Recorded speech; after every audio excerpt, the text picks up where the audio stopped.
Catch 22. Episode 22. The episode the networks declined to air after the Midnight Special in the 1970s. Due to the written and verbal protests of Jim Croce, who thought we were too anti-establishment with our support of the birds and the trees and the teachers in the classrooms. After sitting on the shelf for 45 years, we have digitally remastered the original tapes and updated many of our references and comments to make the show more relatable for our Twitch viewers. Our older, more experienced viewers can read the complete transcript by heading down to your local head shop and picking up the latest issue of High Times magazine. We never meant any harm to those in power.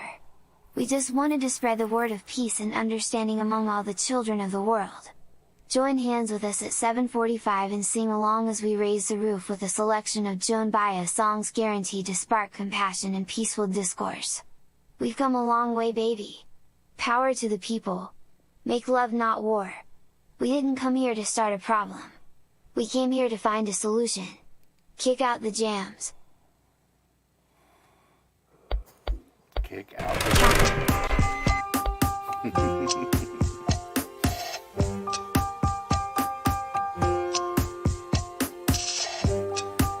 How do we look? One of us looks handsome. Which one of them? A, B, C, or none of the above.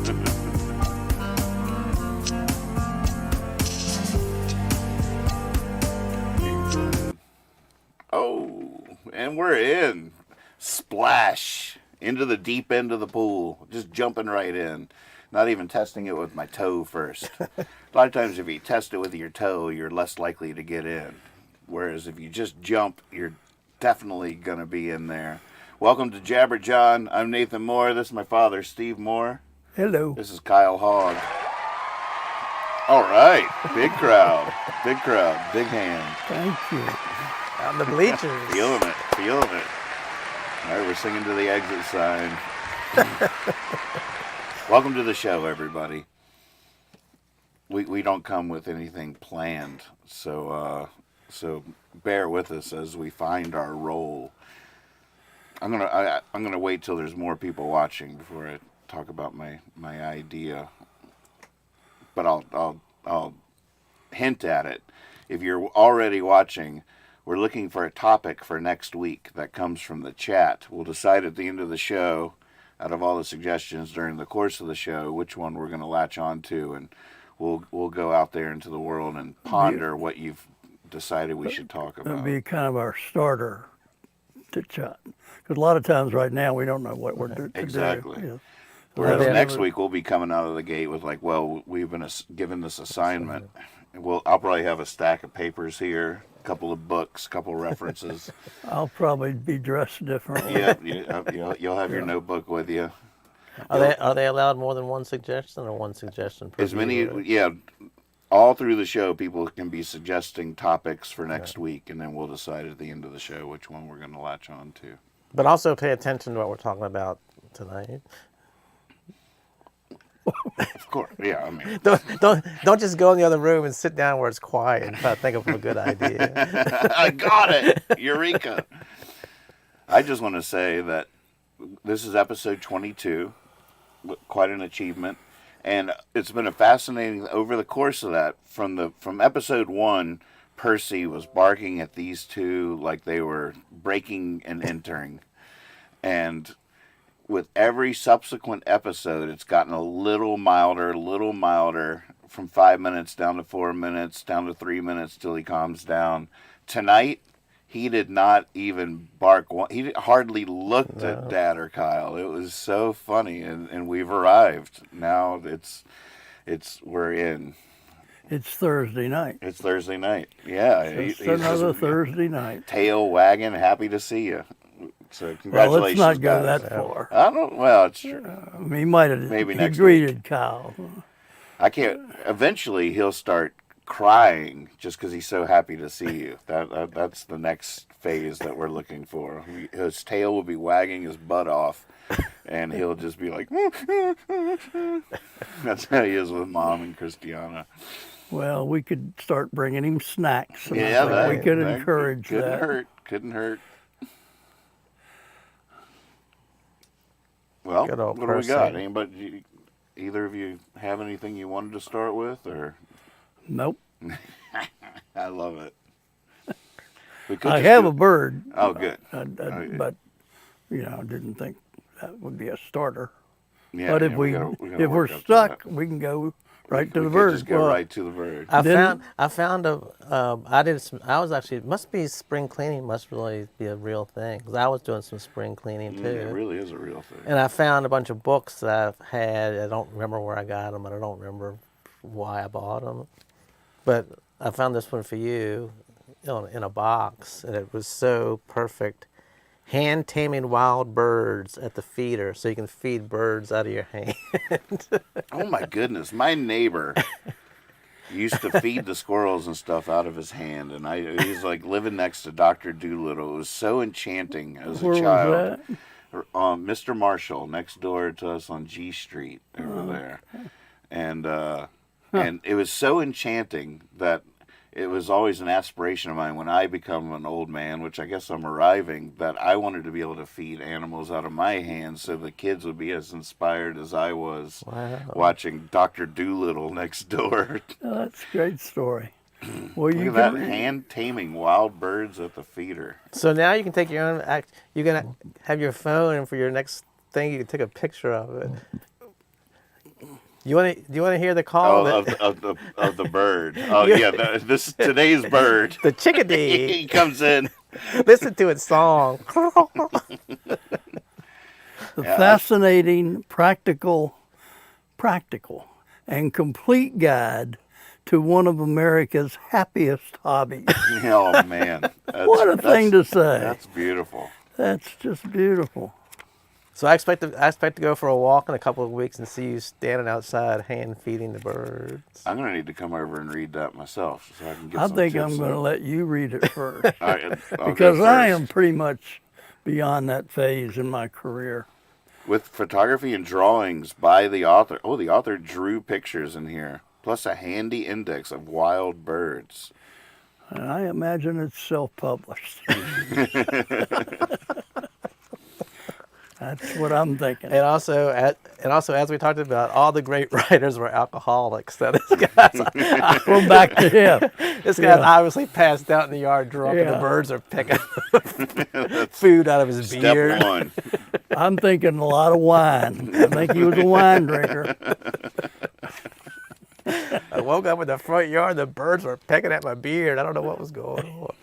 Just went with the flow. It's the happiest hobby I've ever It's had. the happiest hobby you could ever have. Having a bird land. You know, Oh, I if you just get broke it. really good at it, they will shit in your hand. That's That's when you know you've made it. They just go ahead and unload right there with you. It's so exciting. Dear I reader, don't think I've ever been happier. I feel that the best way to begin this book is to apologize to you for the way it is written. I started out all of my books that way. I didn't mean to use the F word so many times. All right, you've been reading my Fucking mail. bird! It's goddamn bird! In my youth, I put considerable time into the study of birds, but very little into the study of correct speech in the written word.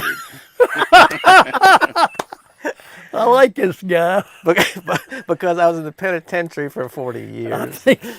I bet he was. He's only fed an English sparrow, the same one every day for 30 years. They came to the And window. then they let him out, and he didn't know what to do with himself, so he wrote a book. Yeah, he had one weird bird that came his way and got convinced he had a gift, and something to impart on us all. Out on Alcatraz with a speck of bread on his hand. Yeah, I can see that. What is the guy's name? In case if anybody wants to look it up, it's his name. Alfred G. Martin. Alfred G. Martin. He was the original Mad Magazine guy, I believe. Alfred G. Martin. What, me worry? What, me feed a bird? This is cool. Well, you check it out, and then I'll look at it. What a great book, though. Just hand-taming wild birds. Who wouldn't want to know how to do that? That's a remarkable book. What were his drawings like? They scholar. I didn't see a drawing. It was all photos. on first glimpse. My friend Brad, his son has gotten the magic bug, which is pretty exciting. And he's exactly the age I was when I did, 9 years old. And he's into it. Just that book reminded me of the books that I read at the young age. You find a book on magic tricks. They're like little scholastic. They're little holy grails. You're just like in the bookstore. Oh, a magic book. A lot of bookstores don't have a section on that or anything like that. I have a pretty good library of magic books.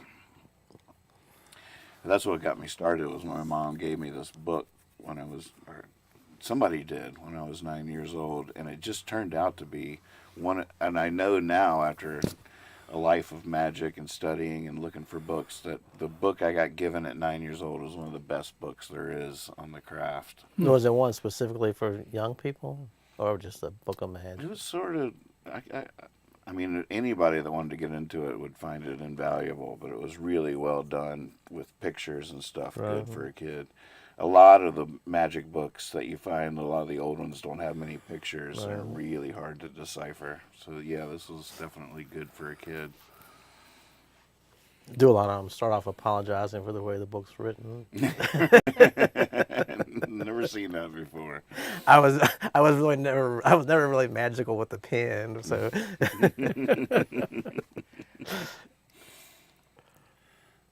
So what was the story you alluded to in your intro there, for your Facebook post today?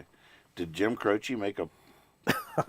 And I felt Were you just bad. making all that up? I felt bad for Jim Croce because I don't think. Yeah, you really called Jim Croce out there like he was a stick in the mud. I'm sorry, I'm sorry, Jim Croce. I couldn't think of who to say. I didn't see that. Was it on Facebook? Well, he posted it right before the show, but it was the audio that we used at the beginning, that little kid's voice. I'd like to see that before because I can't understand it on here. Right. I was pretty impressed with the AI. I was trying to anticipate how it was going to mispronounce Croce. That's what I was thinking. And so I tried to type it a way that it would just explain to it how to say it. But then I used CROWCHY. I don't know, it's going to say Crouchy to that. So I was like, well, let me see what it says, and then I'll fix it. It said it right with the actual spelling. AI technology is coming a long way. I'm excited because I've been waiting all week to get this software that just dropped. That's artificial intelligence voice stuff. It'll take your voice and turn it into any other voice. And you can even train it to sound like your friends. So I want to make a version of you and make a version of you and make you guys say stuff. I'm going to do it. My God. The opening thing is going to be your voice, but an AI Kyle. I'm into it. But I downloaded the app. It finally released on Wednesday. I was on a waiting list for it.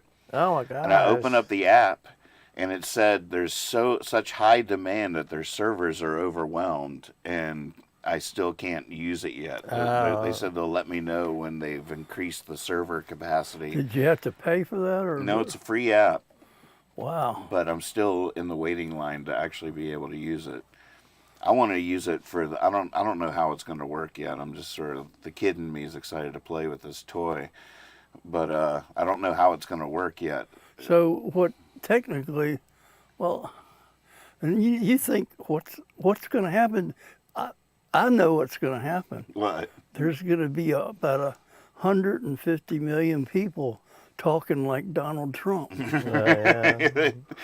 Trump is one of the oh my God, the top voices in the little I would scroll think, down window. Yeah, that's a successful voice. Mm-hmm. So how do people make any money inventing this stuff if you don't have to pay for it? Well, I think they get you in there, and then they'll give you a bunch of voices for free, and then they'll have premium I'll voices. bet you Donald Trump will cost you. Premium voice. I've heard the one I tried out for free that was online had Biden and Trump in there, and they both sounded pretty daggone good. And for my afternoon news show, I don't know if it's them two running against each other again. I don't know what I'm going to do with all that. I might have to make some puppets and everything. Yeah, I was just thinking now people can just say, you said this, and they're like, Yeah, 100%, I mean, 100%. And you can say stuff, and people can record you, and you could be like, "That's not me." right. That's where the AI thing, the truthiness, really gets interesting. It's not just that you can fake any reality, but you can lie and say any reality is Right. fake, and that's where it gets. You think people Wow. question reality now? In 5 years, people will have no clue what's real anymore, that's which exactly right. is sort of exciting and terrifying at the same time. Yeah. Now, is that an app where they, they have your mouth moving right along with or how do they do that? No, that's a whole different thing. Okay. Platzap, good to see you. He says reality is over. It really is. You know, I think that's a more fascinating proposition than we might be aware of, because I've always had a feeling deep down in my soul that reality isn't real in the first place. Well, or that we each live in our own reality. Right. We're all making our reality up as we go along, depending on what data we choose to look at or whatever hits us over the head. But yeah, but I think what he's referring to is that what the material you're getting you can't trust anymore. Right. What's coming Right. in is not real. Right. And I could be just as frustrated as anybody by somebody that embraces that philosophy that there's a pragmatism to us all collectively agreeing on reality that I would be as frustrated as anybody to lose. It's just a pragmatic thing. But I do love whenever I'm reminded to question everything. Everything. That's a good point. There's just something always ringing like a bell whenever someone begs me to question reality. And another part of it will be that there are going to be people out there or jobs out there that will be designed to try to catch the unreal, more. We'll be paying more attention because we'll know we can be fooled. Mm-hmm. Right. So it won't Right. be as easy to fool us. Right. You hope we could go in that direction. You hope we can go in that direction. It is so we were having this conversation because this morning, I totally forgot I was thinking about this morning. When I get up, my brain just like off the charts what I'm thinking. So this morning when I was getting ready for work, I don't even know what made me think about this, but I was thinking I was like, say I was talking to you guys and I was in my brain, like I know there's a reincarnation because in a past life I was Harry Styles, and somebody would say, well, Harry Styles is still alive, and I was like, yes, in your reality is but in my reality he was like 100 years ago. And I was thinking, man, and I was then in my brain driving to work, my brain's like, God, could that possibly be real? Like you could tell somebody you were Harry Styles, and like, no, he's still alive, and like, no, he passed away the 2000s. Like, so reality, and then we started talking about this, and that thought just came right back to me. Who's Harry Styles? He's a singer now. And an actor. Yeah. And he's dead? No, he's in his prime. Yeah. According in my according reality. In our reality. Yeah, right. That's what everybody says. Right. But wouldn't that, like, what if somebody came in here, like we just got knocked at the door and he came in and he started talking about, this new group, the Rolling Stones or something. And we're like, we thought he was kidding around. He was really excited about it. We're like, what in the world are you? What world? Time travel. Yeah. So it was all reality, but just people are seeing it at different, we're not all moving at the same speed or space. Well, it's true. We don't all move at the same. And yeah, I agree. I don't know where we're going with that, but Well, let's take it to in the world of science. I seem to recall there being some books on your shelves in the past about other dimensions, parallel universes. Have you ever explored that at all? Was that ever? I've tried, but I've never had a whole lot of success in really getting the whole string theory and all those different things. I mean, I believe it could be. I'm not saying I'm doubting it. I just don't understand it. Right. Yeah. And I've tried to understand that myself and come out more confused than I went in. Yeah. Like, are y'all talking about totally separate realities, or ones that tie into ours, or just Well, parallel, yeah, separate dimensions. Okay. The whole dimensions Right. thing, just in general. Well, that's what they how big space is. What are the chances that we're the only intelligent, living beings? There's got to be. Well, in the first place, you're bragging to use the word intelligence. So yeah, I would think that somewhere they're doing it a little bit better.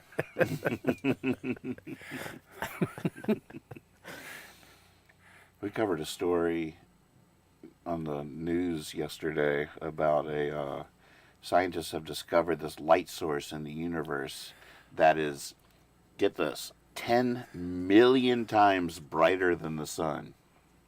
10 million times. 10 million times. Apparently, it defies what is called Eddington's limit, which, according to physics, the amount of light it's emitting should not be possible. Wow. Because at that brightness, it would break down. So that just ruined the reality of a whole bunch of physicists. Wow. There are a lot of people out there questioning reality these days. Yeah. Wow. Plaid Zap says, gets more and more hard to decide. Vet the material as far as what's real. Being a skeptic is definitely where I sit most comfortably. I was reading something else about Thomas. Agree. Skepticism is wonderful. Cynicism, not so much. That's interesting. Yeah, I like that. Thin line between those two. Try to avoid cynicism. Skepticism is a good attribute, I would say. Sorry to interrupt. I like it. Yeah. I was reading about Thomas Edison a couple of days ago, and when he would have like some person he was like interviewing to hire, he would serve soup, like somebody, like I guess they sat at a table and they'd bring each of them a bowl of soup, and he'd have salt and pepper, and if you put it on there without tasting it, he said your ideas were already preconceived that it wasn't the way it should be, so he wouldn't hire anybody that didn't taste it first to see. He didn't want anybody going into any situation already with an idea like that this needs salt and pepper. That's awesome. I like I that. do the same thing. I do this all my guests. Yeah, I've kicked people out right and left. In fact, I've shut the whole place down. Right. Yeah, this is. But it does bother you when you season and cook on the afternoon, you prepare this, and somebody grabs that salt shaker and does that. Right. That's wrong. Or worse, the ketchup. Yes. Yes. Why do you want to hide it before you even taste it? Right. Like I'm not a real chef here or something. Yeah. But I mean, I remember for a long time, whenever you go out to eat, you'd see everybody at the table would just pick up, the salt and pepper and put it on there. Oh yeah. Well, when the waiter comes at a fancy restaurant, he's got the grinder, and he doesn't wait for you to taste it first. He puts the plate pepper, and you're like, yeah, and say when, and he's just grinding it freshly on there. He's like institutionally offending his own business's chef. The chef is just watching from the window back there going, what's he doing? Let him taste it first. That's interesting. Yeah, but I hear that. Mm-hmm. No, but I guess that's like a habit, or why do we do that? Well, a lot of people are addicted to salt. Right. I mean, salt has to be in their system. Right. They grow up with it. Do we need salt? I cannot have salt with my diet. I mean, it hurts me to have salt because it keeps moisture, it holds in the water. So everything they say is no salt, no salt. But I like frozen dinners occasionally, and I like canned Everything food. has salt in it. And all of that is just full of salt. So that's my next trick, is to figure out how much salt I'm taking from those guys. Mm-hmm. Because it's in there. But most people are so used to salt that Right. that's what they want, and so they know they're going to want more, Right. and it's free, pure salt. Right. So, Might as well kick it I up mean, a in other notch. words, they don't think Bam! they don't think it can hurt. Right. You just got to make it taste better. Right. But they're not experienced the gustatorial No. idea of tasting food either. Mm-hmm. What if bars were like that and you order like a vodka tonic, they slid it to you, you said, just a little more vodka, please. I know it's not the way I like it, you know. Just Oh yeah, the guy comes over with a big bottle of vodka. Just say when.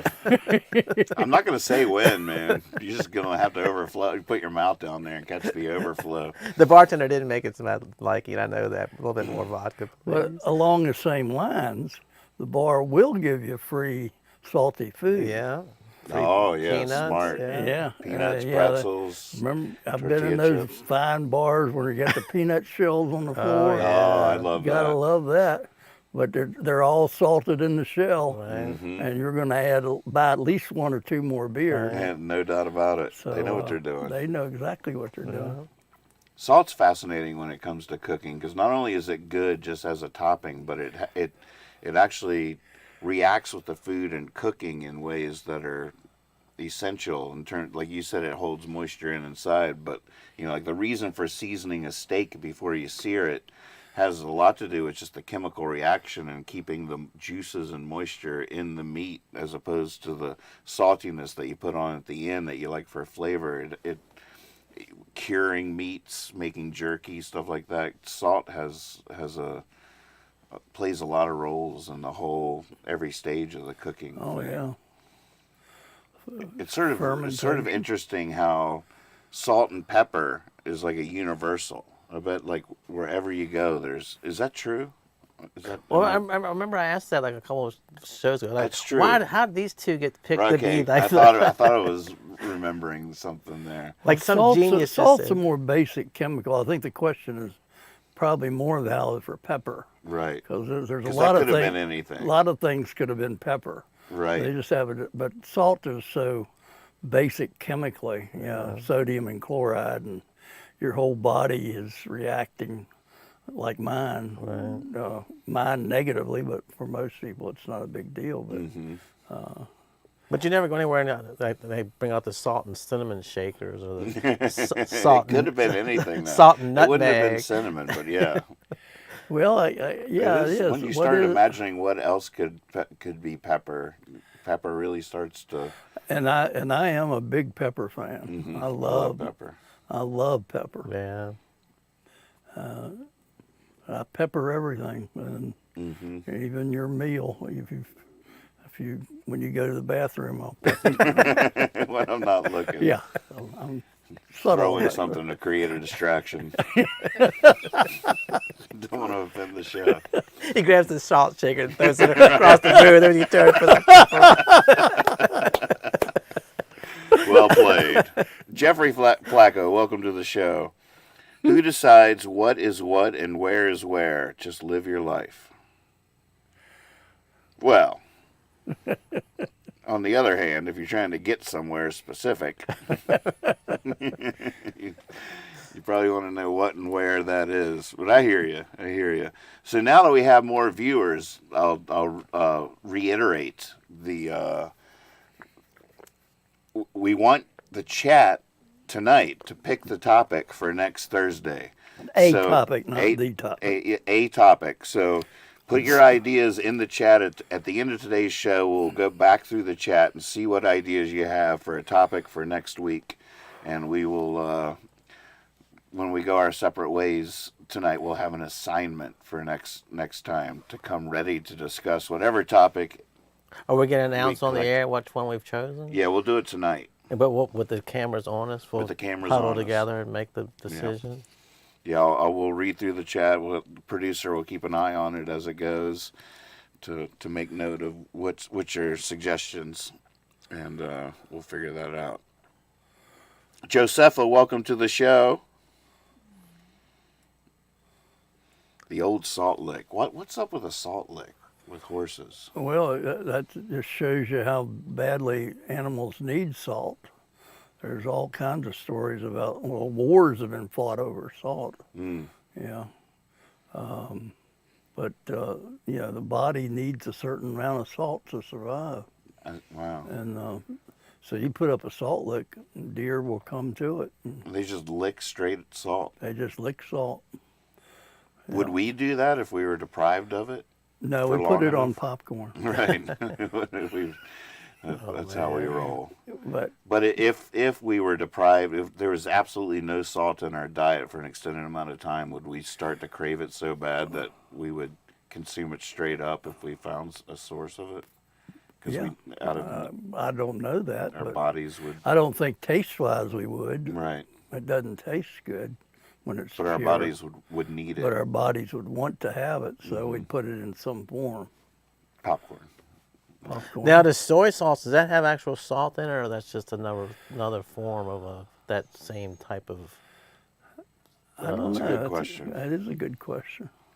'Cause a lot of recipes will say the soy is covering the salt part of it, but Oh, really? but I'm not sure if that's innately in the soy or if soy sauce. I just mean, I has a would bunch think in it there. definitely has salt in it.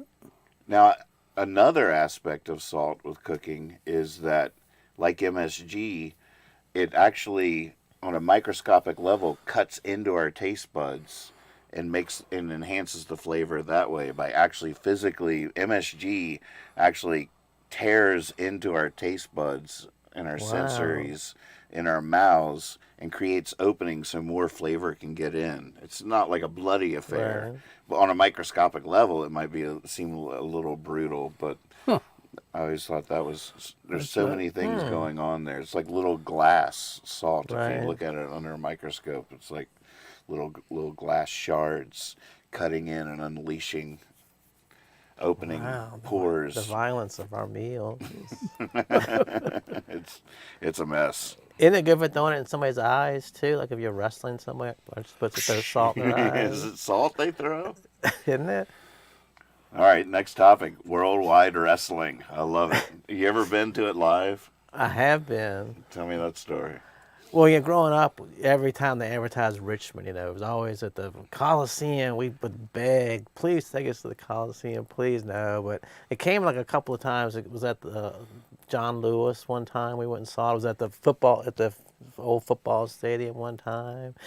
We went and saw it at the Waynesboro football field one time, and our neighbor took us, an older guy, and these wrestlers are. Hardened enemies. They would kill each other if they get their hands on each other, But they come out of the same trailer together. But it was Rufus R. Jones fighting. Rufus R. Jones. He was fighting, and I bought the 45. My brother still has it. He did a song called "Lilacs Today." What is it? Lilacs Today. Lilacs? And it's Rufus R. My brother had when I left home, my brother took it. I was like, I need that back. He's like, no, it's mine.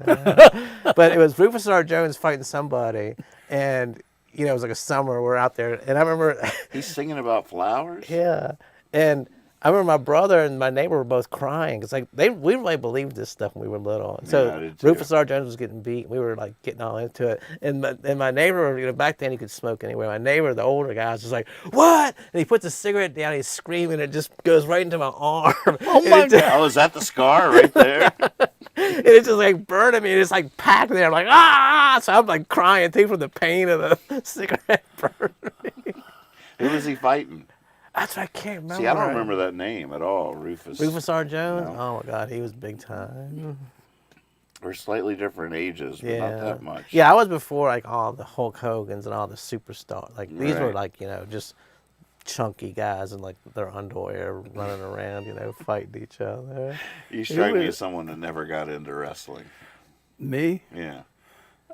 I remember being amazed with watching older people Oh yeah, that they believed would Right, do that. right. and they'd be actually on the edge of their seats. And I'm saying, they're just kidding, Right, aren't right. they? They just are playing. You could kill somebody if you didn't know how to do that. I mean, they are artists, and to leave that place and not be hurt. Right. Right, right. I thought that was amazing. Phenomenal, But right. to think that they were actually really not acting out a scenario Right. was absurd. But I watched a lot of people, my parents' people, not my parents, but Right. my friends of my parents, and were over there watching it, and they're just totally absorbed. It's like they believed everything was going on Some was, early was, evidence was of reality. of our ability to collectively Right. just pretend to But believe. I bet I watched it for 5 minutes. That's the skeptical, Right. not the cynical, but I was skeptical from the beginning. But it was so obvious that when you do that kind of stuff, you can break somebody's neck. Oh yeah. Right. Right. And you have to really practice not to hurt people. Mm-hmm. And I could see that so clearly. I didn't understand why everybody didn't see it. It is pretty interesting. It's almost like we all just collectively agree to pretend. That's exactly right. But it's a fascinating phenomenon. Yeah, it's like Yeah. like my dad was born in the 40s, and he spent summers at his grandparents. So his grandfather must have been born like in the late 1800s. Yeah, it was a big or 50s 1900s. thing. And he said he would go down there and stay for the summer. And his grandfather just worked his butt off, just to make money. The only TV show he ever watched was Saturdays. He would sit down for an hour and watch wrestling. And he said he was just totally into it, screaming and hollering. Then it was over. He'd just get up and go do some more work or whatever. But that was like his 1 hour of relaxing Yeah, entertainment. they always had the classic bad guys and Yeah, the heroes. It's well scripted. And then, of course, every 6 months, a hero would turn into a bad guy. That was that would upset me. All of a sudden he turns on his. Yeah, he's turned into a bad guy. All around. Well, do you remember the band Husker Du and Bob Mould and stuff? Mm-hmm. He actually worked for like 20 years for wrestling. He wrote scripts for wrestling. Wow. Wow. We had a kid in high school, Doug McMicken, who became a professional wrestler. Really? I never saw him, but I've heard that he was actually Right. he was a big lineman. I mean, a big man, about 280. Right. But I think he had a career. I That's never so really followed it, fascinating. but That's fascinating. Well, the funniest ones, like when we were kids, we would go see it. Like, these were the guys that were on TV. They really knew what they were doing. But then when we got older, we were living in Richmond. We'd go like out to some local high school gym to just watch, Expo. just to watch people that weren't on TV, and it was like watching Saturday Night Live. The crowd was totally into it, but it was funny. It was entertainment, but it was just so hilarious, But I mean, of course, we were cheering too. You get caught up in it. You're like, it come was on." fun. Just watching the people was fun. Uh-huh. My cousins to this day call me Nature Boy from growing up. Who's that a reference to? Yeah. Ric Flair. Ric Flair. Nature Boy Ric Flair. So Eric and Travis. That's still where that call me- comes that's from. Where it's not because they're from the city and I lived in the country. No, it was all it was both, but it was mostly a wrestling reference. Did I ever Nature Boy. Did I ever tell you the story about Ric Flair? My guy I worked with. I don't think so. His name was Bobby Gaddison. He was an ex-boxer, like a really good boxer. His son was Kenny Gaddison, that played professional basketball for the Charlotte Hornets. So he lived in Charlotte. It's like nice, he had a lot of money, and the guy that I worked with went down to visit him for the first time, and there was a woman in a robe running down the street chasing her dog. And the guy I worked with went in and told his son, there's a lady, like blonde-haired lady running down the street chasing her dog. And the guy looked out, that's not a lady, that's Ric Flair. Ric Flair lived across the street from him, but he was wearing one of those wrestling robes. And his He has hands those locks. and he was chasing his dog and Flowing got out of the yard. Woo! Oh, have you seen on YouTube like those rants that he'll do? Yeah. Oh my God, it's so funny. Wow. My grandmom took me to the one live wrestling match I got to see, which I thought was pretty classic. Mom wasn't available when they were coming to, I think it was Expo. Right. And so grandmom had to take me. What did she think? Oh, Sergeant Slaughter was there. Oh, yeah. Remember him with the big snake and stuff? And Ricky Steamboat. Oh, man. And I was like in deep at the Now, time. I remember seeing Sergeant Slaughter at the expo. Like, what year would it have been? What would that have been? Like 80. Gosh, we might have been at the same 81. one, or We maybe might- they came we different might have been at the times. same But one. yeah, I bet we were. Holy moly. How about Exact- that? How How about about that? Yeah, I remember because ripple in he the- was like the big star that was there that night. It was, Yeah, and we were like, exactly. Sergeant Slaughter's here. Yeah. That was. I bet we were at the same one. How many times did that happen? That's funny. Didn't the Grateful Dead play at Expo? Not that I'm aware of. Or maybe they were going to, and they. I don't know. I'll have to do some research. I don't know. I never. It's not part of my memory bank. But I would have thought I'd have heard about it.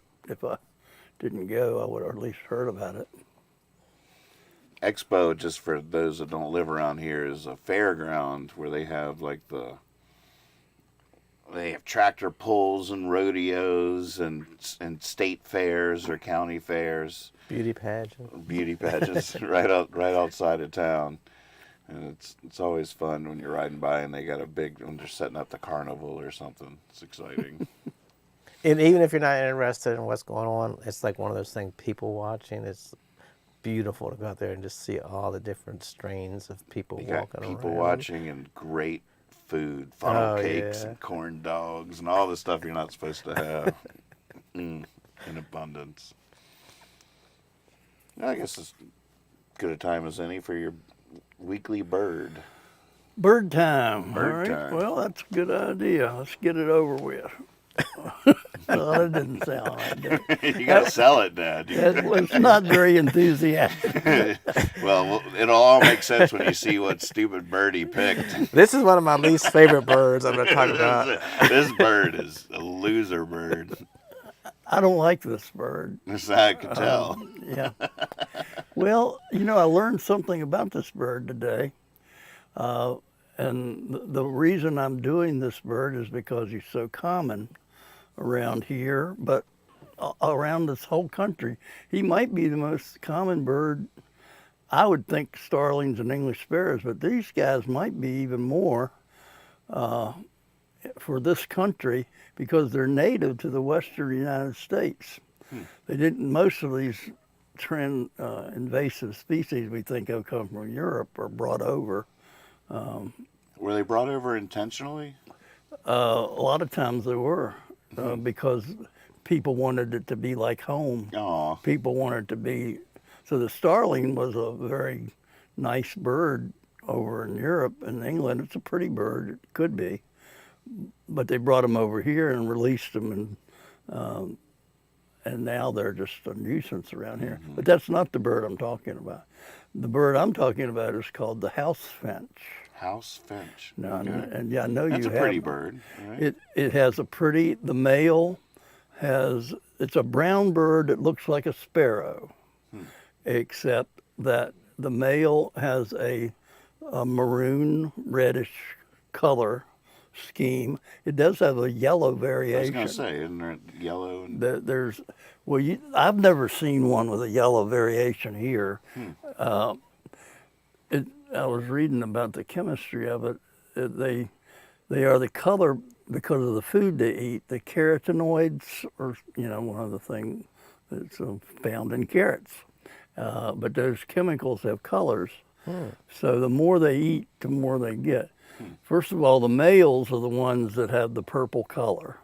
And then during their mating season or territorial season, they spruce up, and that's their show-off color. The females don't have any of that coloration. They're a very dull brown. They look so much, the English sparrow female and the house finch female look a whole lot alike. Only way I can tell them is that the female will have more distinctive breast brown strokes, where the female English sparrow is just more a solid color. But usually I identify them because I'll see a male, and then I know that it's a female with it. But the interesting thing I didn't know was that the house finch is native to the western part of the United States and has moved eastward. But the way it moved was similar to the starlings. The story is there was a pet shop in New York in the late 1800s that they passed a law you couldn't keep native species, so they had to release them. So they let all the ones they had go in New York, and they just have taken over and spread east, and now they're moving back out. So they're mixing with the ones that were native. Oh, wow. But the whole country is just covered with house finches. They like to be around people. Obviously, the house finch is a good name for them. They do build on around your house and nesting boxes and in different holes in trees, but also like an eave or something, someplace on the house. Right. They're very comfortable. They love feeders. Here's the other thing I didn't know, was that they eat very little insect protein type things. Most of the other birds will eat seeds, but then when the bugs are out, they eat the bugs too, and especially when they're feeding the young. But these guys have 2 to 4 litters, broods of birds a year, and they feed pretty much totally on seeds. One of their favorite seeds is dandelion seeds. Oh. So the house finch, one of the reasons that they like being in yards and things is the dandelions. So, but they're seed eaters completely, pretty much, which is interesting. They don't feed their young all the bugs and stuff. So, and of course, the finch has that. Well, we haven't showed a picture. No. Yeah, that's what I pictured when you first said finch. Really, I've never seen one of those around here. Yeah, maybe it's just from living out west. And and it says, but it depends on what they eat. What carotenoids are in the food they eat.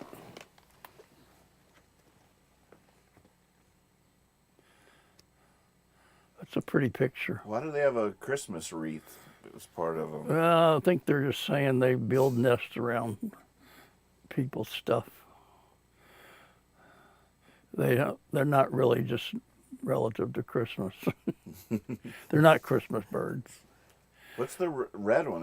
That's not the... That's the male.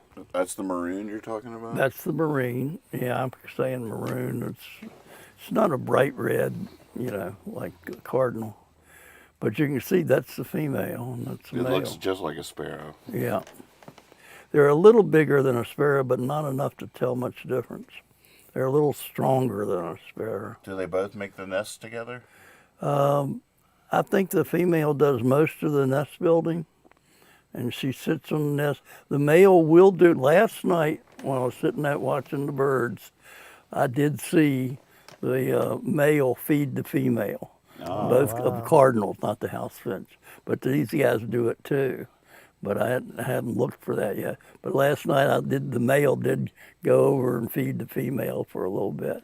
I had put out sunflower seeds, and so they were chewing on them. But plus, where I'm looking out of on my porch to the bird feeder, up there I have my ivy, and there's a cardinal nesting right up in the ivy. Now I don't know if it's nesting or roosting at this point, right. But it's settled in for the night right there above me. So roosting would just be sleeping somewhere random? It said, remember we were reading that they build 2 or 3 nests, and I think sometimes they just go to a place to sleep, but they hadn't built it to the point where they can want to lay their eggs in it. So I don't know that she's sitting on eggs there. She might be, but I didn't feel that. She was coming and going, and she'd sneak in up there. But I have to watch that every night now. That's so nice. Back to house finches. What else do we need to know about them? There's another bird. So many people call them purple finches, which is another native bird. The purple finch is a New England bird. It is a northern bird. But not a finch, or it is a finch? It is. It's a finch, and it's pretty much probably the eastern version of the house finch that when they got separated. But now the house finches came back and are taking over. But the purple finches, I've only seen a couple of times. You would see them up on there's a group of animals that are native to Maine that live on the Allegheny mountain tops. altitude-wise. Like there are Arctic hares in Virginia on some of those tops of those mountains that have traveled down. Wow. But you don't normally see a Arctic hare in Virginia. You wouldn't think so. But Right. well, that's what the purple finches are very rare down here. I don't know how common they are. They're probably pretty common up north. Somebody might know that. But the house finches kind of have taken over the whole country. But the purple finches are relatively rare. So when somebody says purple finch, I usually correct them, or depending on how much well I know them, I just shake my head. But, so don't say purple finch. But if you see a purple finch, that's really a cool thing to see. Right. And they do have it's a different color. You wouldn't mistake them, and they're smaller and they're a beautiful color, purple. But it's not. It's a red purple. But it's just a darker color, prettier color. So, do we have any questions?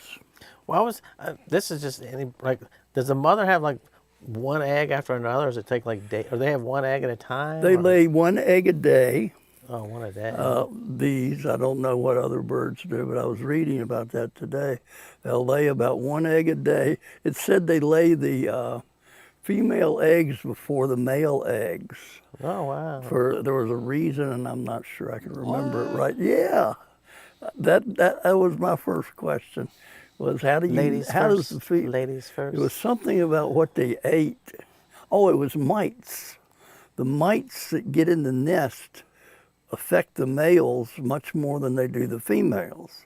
So they lay the eggs for the females first, or maybe the males first, but something like that. Mind blowing. Yeah, how can you possibly know that, or how can the bird know that? Right. I mean that's amazing. So they have like 3 or 4, like for like a couple of days in a row, or how many do they have? They have 4 to 6 eggs. So they normally. lay them one a day, and do they hatch in that order, or do they hatch at the same They time? hatch, they hatch in the same order, similar order, but they might 2 in one day might happen, but it's not that big a difference. But That's amazing.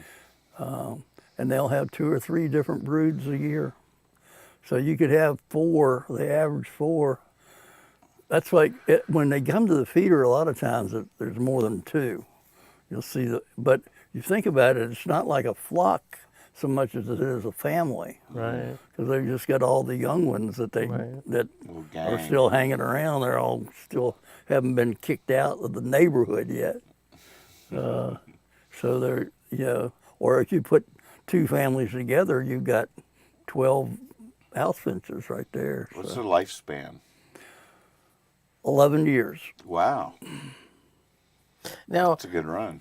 I've seen like I've seen like a baby bird like on the ground, but I've never seen like how long does it take like a baby bird to grow into a full-size bird? About 2 weeks. Oh, really? Is that quick?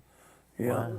I mean, they hatch and grow pretty quickly, but I'd say 2 to 3 weeks. Yeah, 'cause I've never just seen a little bird flying around. Well, they'll fall out of the nest, and under normal circumstances, they would die. Right. There's something. There'll be lunch for somebody. Right. So You know what's amazing about the animal kingdom, compared to us, is for a human being, we are dependent on our parents for years. Oh yeah. Whereas almost every animal in the world is independent in weeks, right? no, No? elephants Ah, over a year. over a year. Yeah, But that's strange, right? That's an that's anomaly. Yeah, you're in- right. I mean, you're right generally speaking, but there are exceptions. I would like to know the exceptions. Yeah. Yeah, elephants. Elephant was one. There was what else would come to mind? Well, and why does it need the parent for that long? Just because it can't reach the Well, food I source? think they need their size to protect them from they're From they're in predators. lion country. Mm-hmm.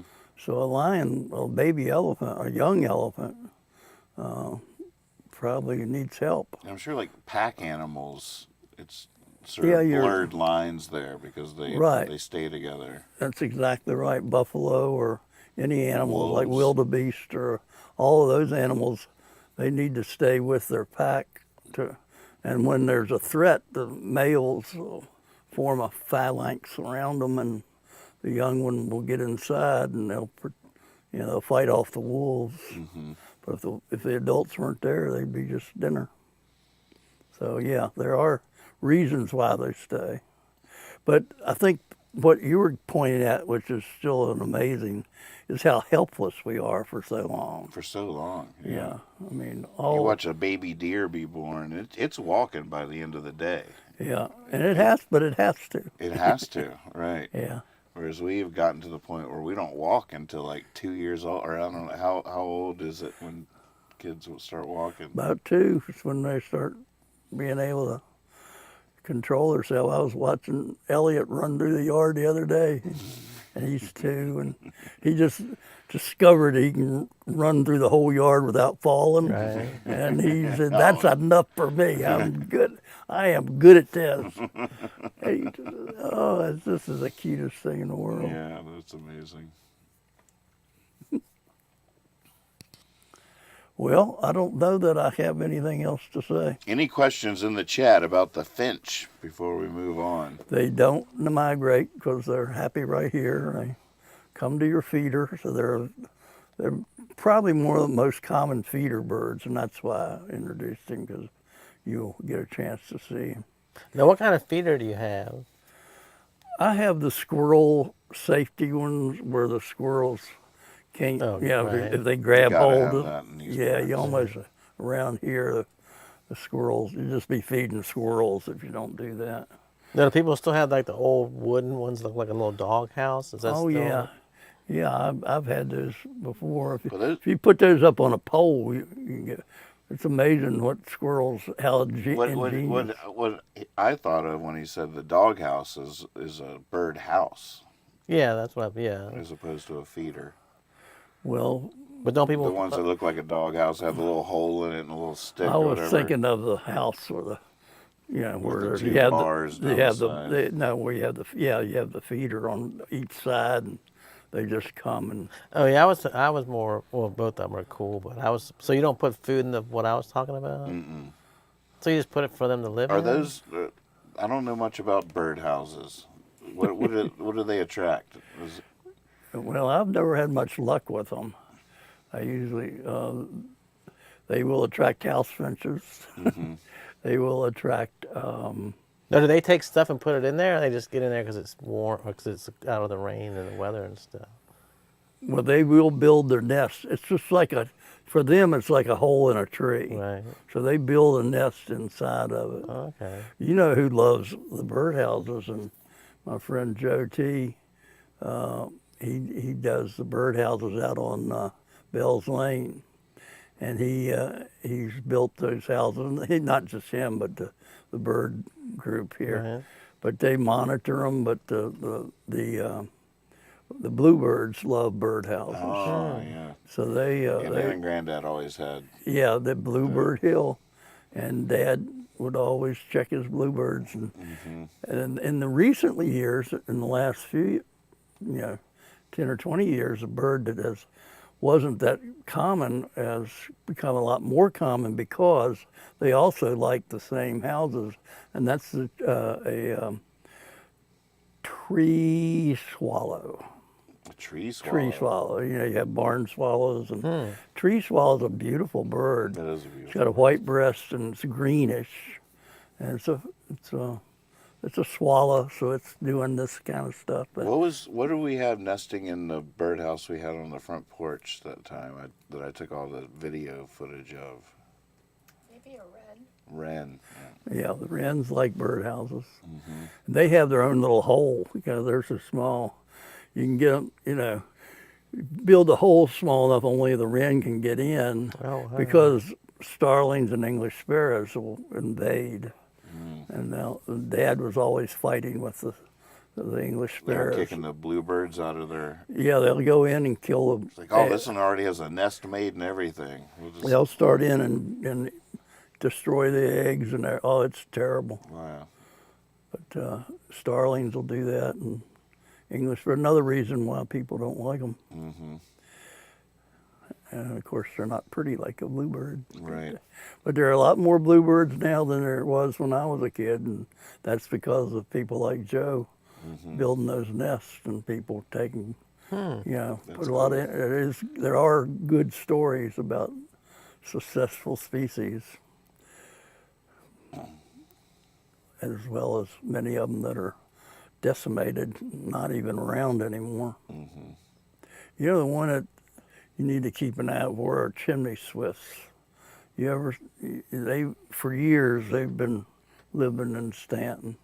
I used to watch them when Karen had her apartment up on the hill there, and I used to have them at our house. I used to see chimney swifts every evening in the summertime. Another pretty bird. And last few years I haven't seen a one. It's really sad.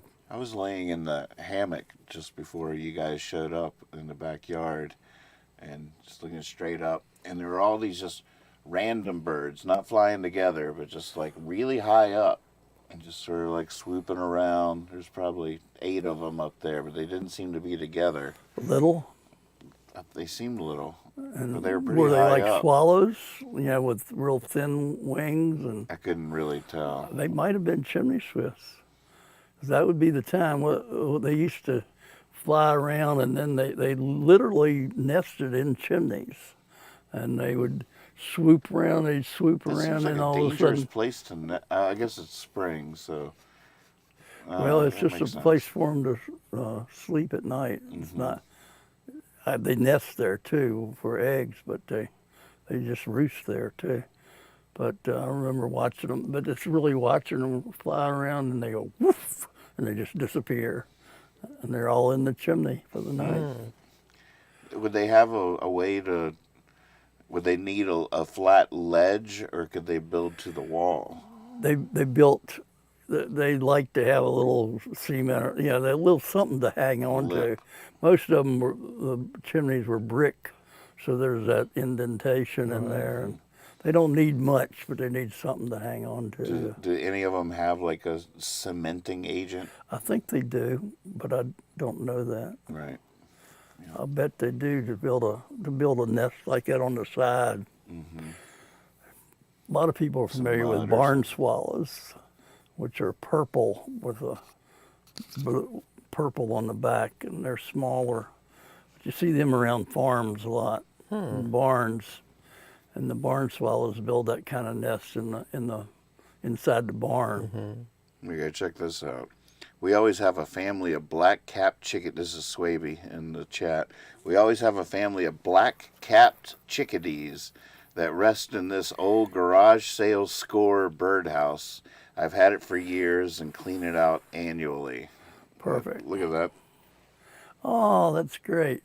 Isn't that beautiful? That's nice. That's fun. And that's a chickadee. So do you get different families in each apartment there? Is that, Oh, look at isn't that. that cool? That is a great yard sale find. Proud of you for picking it up. Wise. I would have grabbed that myself. Luckily, we weren't there at the same time. We might have fought over it.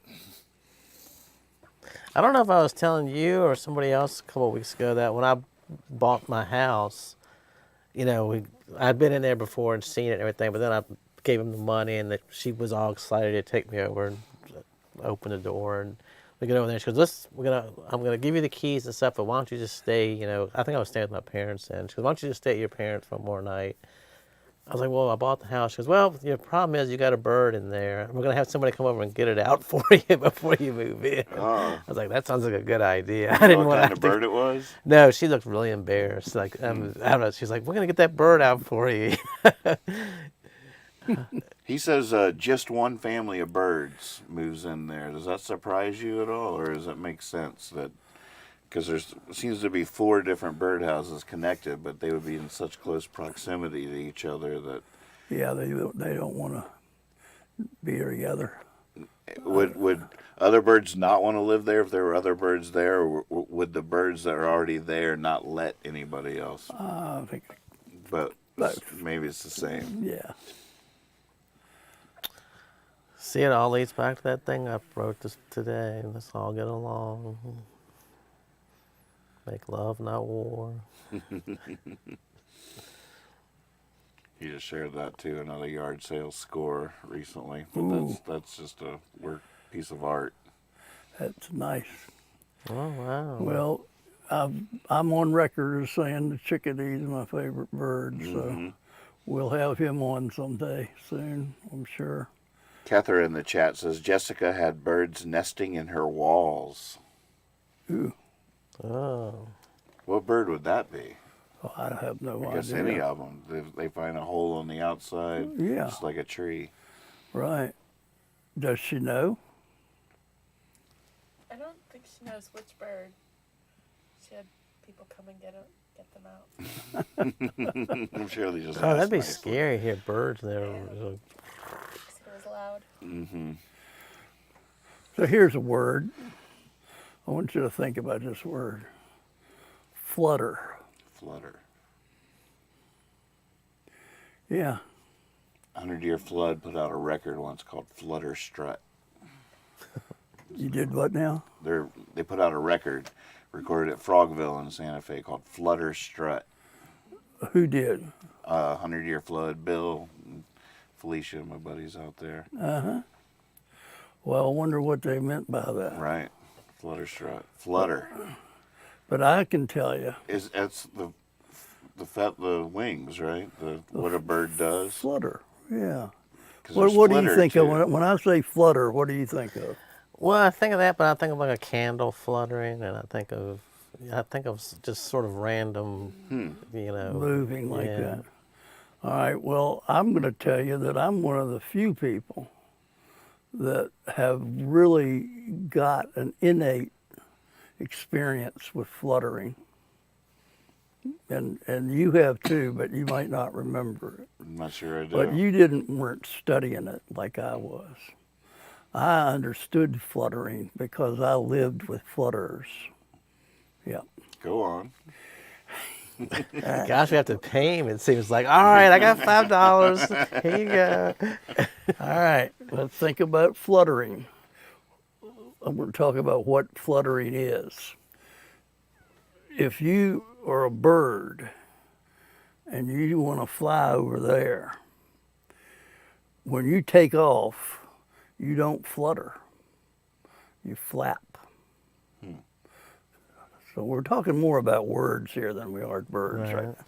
We're talking about flapping our wings. So we're flapping. But fluttering is different. Fluttering is more subtle and more in here, and you're not really trying to fly. You're trying to move. And if you're on the ground and you wanted to go up to there, you wouldn't flap because it wouldn't be enough to get you going. You would flutter. You would just go boom, boom, boom, boom, and you're up there. So fluttering is a very subtle movement. Like if you go down, you don't flutter. You put your wing out and Or catch flap. it. No, you just catch and go slow. So the fluttering only occurs at a specific time when you're moving from one branch to another or in close proximity. So you will hear fluttering. Like chickens, there's a lot of fluttering in a chicken coop because but they quickly evolve out of fluttering into flapping because they're so frustrated because they want to move and they're too big to get very far with fluttering. So they have to flap. So it's not a very good experience with fluttering. The reason that I am so experienced at fluttering is coming. It was in a basement in Baldwin Acres Yeah. that there was someone built a chicken wire container about 8 by 8 feet in that basement and put trees up and introduced birds into that environment and mad put a rocking scientist. chair in there. There's a rocking chair in there. And he went in and sat with his birds every evening and thought about life.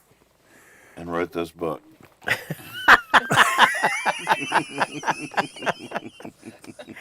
Get out of here, kids! Get out of here! Sounds like something Edgar Allan Poe Now that's would one of do. my earliest memories. I never wanted him to come. I didn't want to be part of it. I was the observer. Goodall. I was Jane Goodall. I was not trying to control them. I wanted to study them in their natural habitat. Wow. Now, I didn't get wild birds because that wouldn't have been right in my mind. So I would buy the finches. They were selling finches, which a few years later they stopped doing that. Oh, Yeah, but finches were a common pet store bird. yeah, there were all kinds of different ones. There were some really cute ones with the black beaks, and I would have 2 or 3 different types of little birds. And of course, Nathan was, how old were you then? 3. 3 or 4 years old. I mean, he had the only father in the world that we would find a dead bird in the laundry. So, that was so sad because the washer and dryer were down there, and if you left the door open, occasionally, well, I guess it was just one time, but I couldn't find this bird for a long time. And one day I opened up the dryer, and there he was. Oh. That was so sad. But I kept the birds. Well, the point is that when you're sitting in there watching the birds, a lot of times they would flutter. To go from, I put the trees, fake trees with branches, or just old branches that looked like, tried to make them like trees, but the birds would hop around and then they would flutter up to the upper thing. So I was thinking the other day, I know a little bit about flutter. Mm-hmm. Would they land on you when you sat in there? I didn't want them to, or I didn't try to feed them or anything like that. I was trying to be the observer and try to just study them in their but I wanted to study them up close and watch them. And I had the idea that they'd nest and all that. None of that ever happened. They just flutter around. Wow. Well, that's like I was telling that when that duck left my porch. Remember, I was telling you its flapping was the most powerful sounding thing. It sounded like, like a horse taking off. The wings were. It's hard for them to get taken off. Yeah. They really have to flap. I know I've talked about this before, but Chad Galactic has a flapping phobia. If a bird gets near him, he has a little panic attack, and it's that flapping sound. It's the flapping? And I mean, if you get a hummingbird coming in, if it flies up close to your head, that's terrifying. It makes quite a sound. It's like a giant bumblebee. Terrifying. Yeah, it's like a giant bumblebee or something. Does a hummingbird ever fly? It's always fluttering. No, it's always flying. Flapping. It's flapping. It's just that its wings are so ephemeral. They're going so fast. All right, so I asked Percy on Discord to define flutter, and he says, flutter refers to the rapid oscillation or quivering movement of something, typically wings, in the air. It could also refer to a state of nervous excitement or agitation. In the context of software development, Flutter is an open-source UI software development kit created by Google that enables developers to build natively compiled applications for mobile. All right, that didn't go where I thought it was going to go. But also, fluttering, I think of like a Jane Austen or something. The females were in the kitchen, what's-his-face came in, and they're all fluttering in the kitchen, going out, wanting to go out and steam and stuff. It's subtle, vibratory movement. My heart's aflutter. Yeah. No, my heart's a flutter. I've written thousands of poems that started that way. And then, Beautiful. That's beautiful. She walked down the hall. My heart's aflutter. Hey, Heather, welcome to the show. J-Dod, welcome to the show. J-Dod says fluttering can also refer to a roll that needs buttering. That's a Nathan Moore lyric reference. I guess fluttering is in that. Really? How does that song even start? So is Heather, say hi to Heather. Heather says she just got done rivering. That's wonderful. That's what I was just going to ask. What was the river like today? I bet it was beautiful. So we have some good contenders in here now. I'll say one more time. At the end of today's show, which is coming right up, we are going to decide on a topic for next week based on your suggestions here in the chat. So pick a topic that you'd like to hear us talk about. We'll do a little research or something. We'll come prepared to discuss the topic we decide on.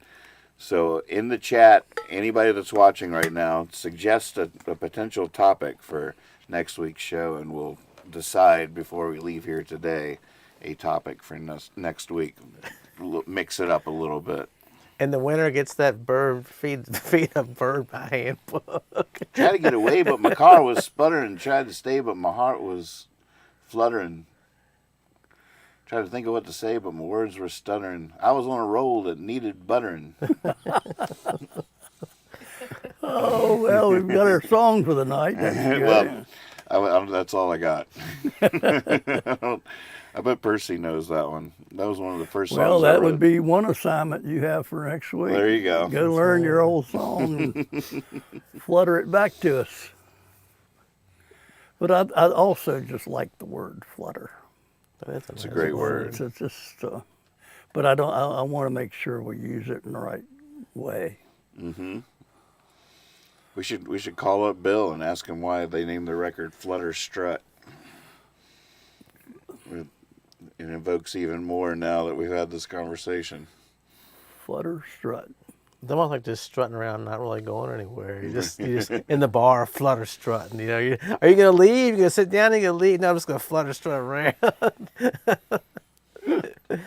Could be. I just hope somebody notices me.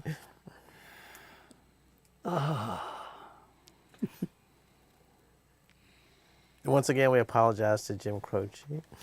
I was just trying to see if my songbook online has the sputtering song. It's not looking like it.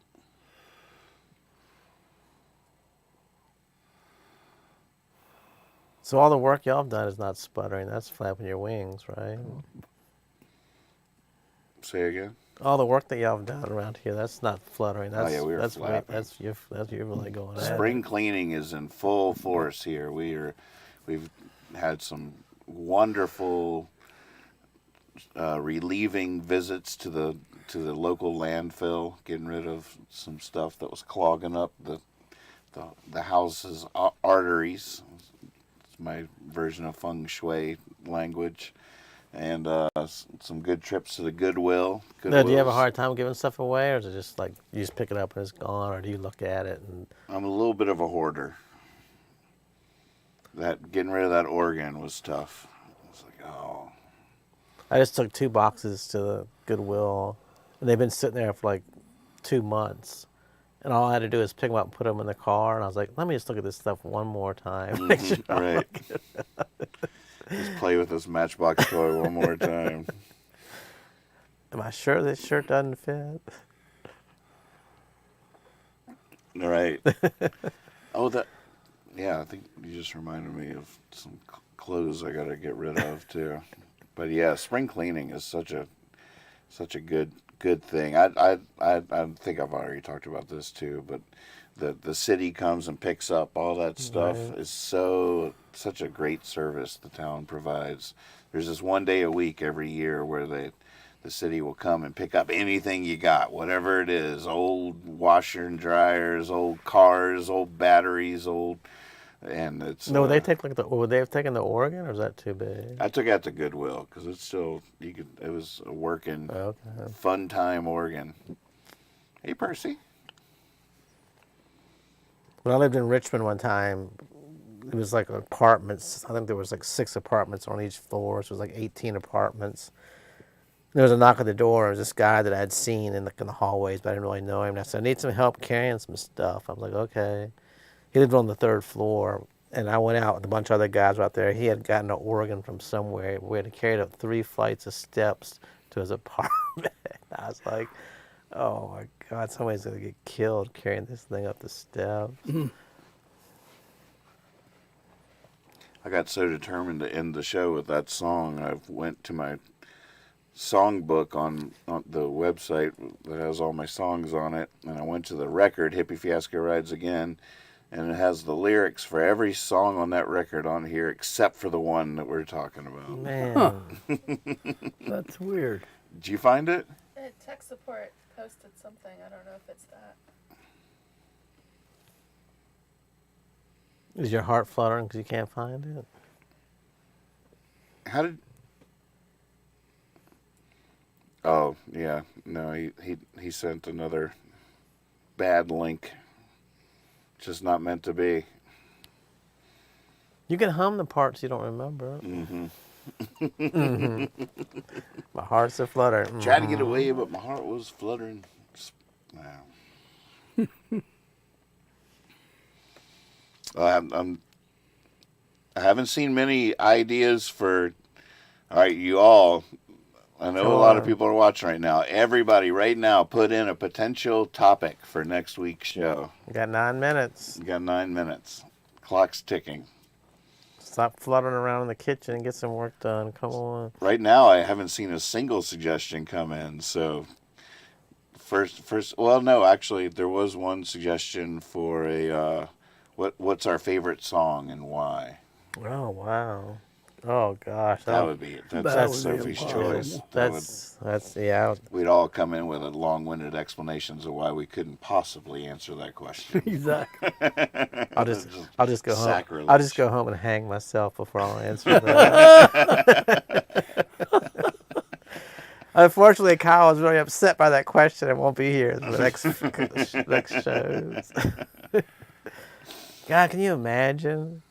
I've seen interviews or talk shows where they'll just ask somebody, "What's your favorite song?" And they just name it. I was like, how? I'm sort of impressed by that, but I'm also, how do you pick like a I mean, it must have something to do with not really the song, but like some event in your life or something. It's your song. Yeah. Right? Like I can't imagine you just out of all the songs you've heard, that's your favorite, unless it was really tied to a moment that meant something to you. Mm-hmm. Otherwise, it's like we were just saying, it could be one of hundreds of songs, depending on the mood and the occasion. Oops, we talked about it. Oh, we already got it, and I'm still alive. Woo! Swaby says, Mr. Moore taught me birds that eat mostly bugs leave for the winter, and birds that eat mostly grain stick around through the winter. Always wondered what the quail would eat in my yard in the winter. I think pretty much live on pine needles over the Utah winter. Anyway, Stephen Moore is a sweetheart, and Jabber John is always a good hang. Oh, thank you. That's sweet. That makes me feel good. Yeah, you never know when somebody's going to hear something out there. And I like the idea that it's on YouTube and you can go find it forever. Mm-hmm. I see it being sold to nursing homes. You put on it at a certain time each day, and you just wheel everybody in, and they can listen to us, and they could do that in 30 years from now. There's good company for people. Just out company, there. yeah. Just people talking. No, It's a little no sad advertising. though that they. I mean, I could see it more for. It's sad that they would all be wheeled in. They'd all be together, but they would need us. But, I am so tired of your chit chat. Always fluttered in my ear with your chit chat. Let me just hear what these we're guys- going to leave them on till y'all start talking to each other. That's right. If y'all don't talk to each other, we're going to leave them on. And we're not going to give you dinner if y'all don't start talking to each other. So Jabberjohn's going to be used as Yeah, discipline. yes. Do we have to watch that again? And listen, y'all, if you don't send in a it's for your own suggestion, good. if you don't send in a suggestion, we're going to give y'all suggestions what to talk about tonight after the show's over. So, Yes. We got some ideas coming in. Try fluttering at home. All right, here's Cather suggests biggest regret. oh man, hanging myself over that first question.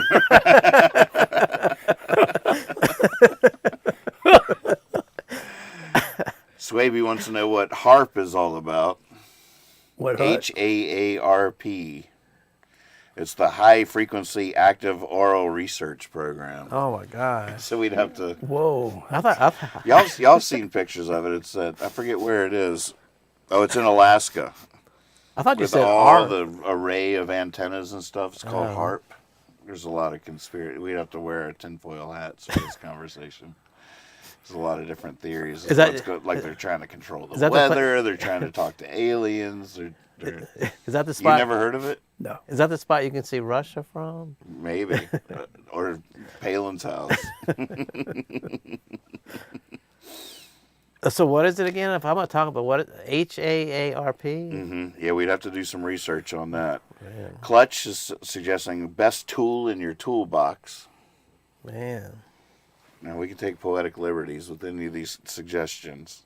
that's a pretty good All one. right, J. Dodd says, future topics, favorite recipes, what do you know about death, what do you know about life, what do you know about art, where have you been, or where would you go, He just quote one of your songs again, isn't or he? Chinese food, What do I know about Chinese food? or a future topic, best sandwich. Man, Heather suggests, instead of regret, do the opposite. What are you proudest of? man. Y'all, One question I've been pondering lately, just because I was trying to think of it for a song, and Chad, actually reading some of Chad's poetry, sparked this idea that if you could go back and say something to your younger self, what would it be? you want to answer now? Not Okay. necessarily. Gosh, what would I say? Don't be so scared. Don't be so scared. Something to think about. All right, so out of the proposed topics, do you have a vote? Do you remember them for the most part? Yeah. Not that far gone. Well, I don't remember. give me 'em. 5 minutes. I'm cheating But here. you know, I'm one looking- thing I am doing in terms of the dementia thing is when I'll say something, it's not going to long-term memory at all. I'm not talking about you telling me something. I think about that more. But if I say something, a minute later, I can't remember what I said at all. Really? Yeah, We haven't talked about that much. yeah. Is that so? That's really something happening. It's just in your it's an brains? aspect of dementia. You know, we're all people my age are going through different phases. Some obviously a lot more serious, and it is one of the characteristics of my disease or my situation. is Condition. one condition that dementia comes. But I've been, pretty stable so far, and but it just goes away. How do you know you don't? Oh, because you try to remember what you just said. And Yeah, you it's can't. usually something I say. I mean, I can do a whole speech, and after it's over, I don't know anything about. When I go watch this tomorrow or whenever I watch it, if I didn't, well, I'll remember a lot of this, but it's real short-term memory. Right. Long-term memory is still hanging around, but we're always selective about what goes to long-term, and I've always had a selection process there that everybody has, of saying that this is important, you ought to know it. But right now, it's not even getting written down somewhere to even have an option to go to long-term. It's not. It's so that's one thing that's going on with my brain. Mm-hmm. It's I'm falling apart, but that's just part of where I am right now with what I'm dealing with. So. We're all right behind you. Well, I guess this would be a good time to tell you that you've done the house finch for 5 weeks in a row now. We did. we know. You told him I didn't have the heart. Now what? This is the 5th week in a row You've done the house finch. We didn't want to tell you you've done the same bird for 5 weeks. I wasn't going to say anything, but All right. That's the bird right there. that's the bird. You want to get this bird every week is what you're going to get. I haven't given anybody the bird in so long. It feels good. That's the way we should. That's the bird right there. That's the way we should do every episode. Now we're going to talk about the bird. you know what time it is. So, a final topic suggestion is God good. I feel like we've talked about that, but we can always talk about that again. Is God good? So, any of those topics, producer, any grab you? Well, if it's hard, Clutch was the first one. What was the his? Tool and the favorite tool in the toolbox. Did I ever tell you my tool story? No. When my wife left, she took barely anything with her. She took like a bed and a TV and her clothes. But for some reason, she took all the tools out of the toolbox, stuff like a screwdriver and stuff. I was like, why'd she take all the tools? I don't know why she took all the tools. But then I had to have some guy came. Well, after she had moved out, I had some dudes come that were going to do some repairs to the house, and they had left some tools there. So I called him and said, hey, when you left some tools. And she still had a key to the house. So I came home and I was like, oh, they got the tools. And then the guy calls and said, I thought you were going to set the tools out for us. I said, I did. My wife came by, took their tools.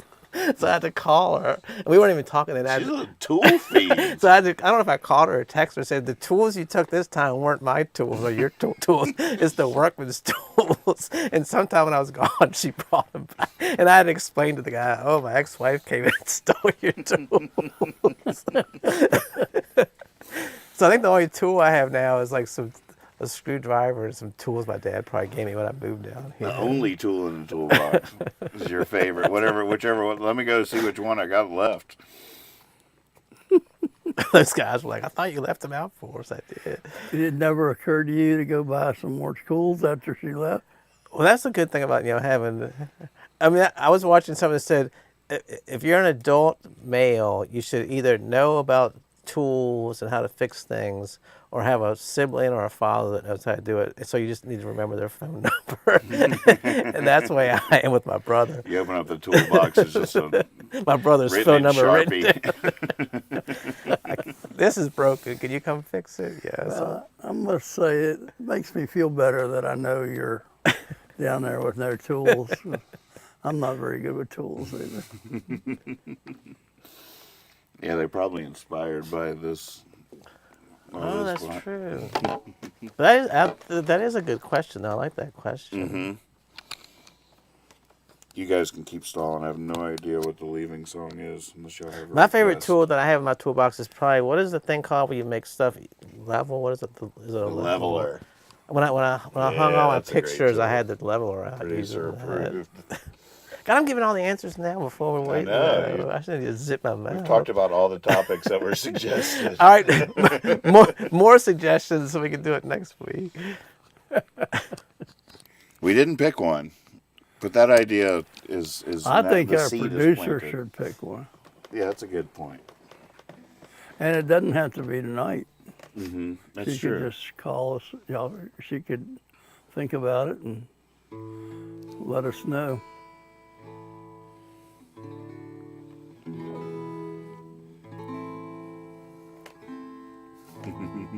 Oh, this sounds like we're down going to get margaritas or something. I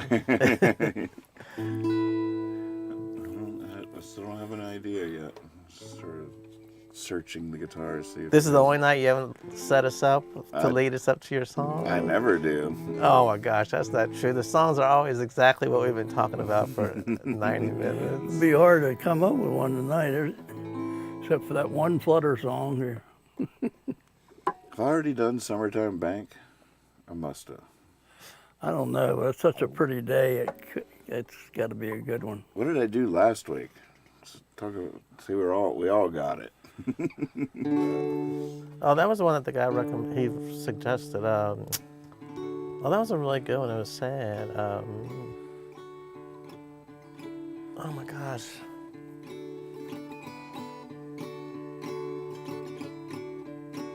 Oh, it was him upstairs looking down. You were on the porch with the Phoebe. bird. Yeah. All right. Here one's appropriate.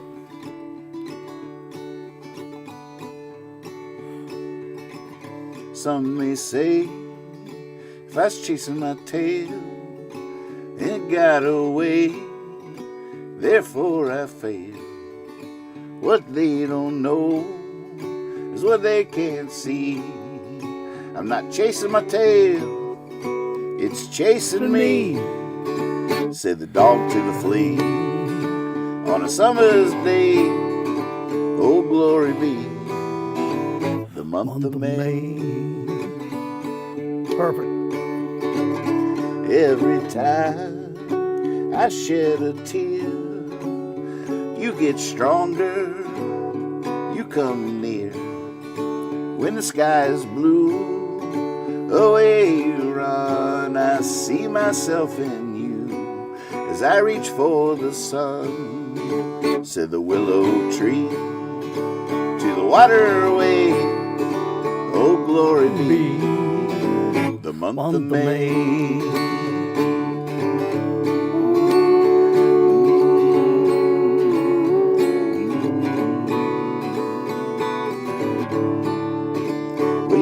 On me, and you take what's sweet, then you fly off like we never did meet. Say you don't mind, that's all you need, and wherever you wind, you'll take my seat, said the flower to the bee. On a summer's day, oh glory be, the month of May. Willow tree to the waterway, oh glory be, the month of May. And the dog to the flea on a summer's day, oh glory be, the month of May.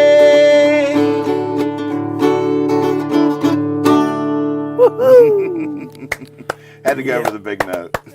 Oh, yeah. Thank you all so much for watching. We'll see you month next of May. week for another episode of Jabber Jawn. Happy May. Thanks for your suggestions. Enjoy your May. We'll pick one, I I'll promise. let you know on Discord what we decide. Look at Percy's like, get me on camera. Thinks he's part of the Crushing. show. Holy Percy, moly. you're- Oh my God. Good boy. You were. That was exactly. Oh my Were we God. still on when he did that? Yes. Wow.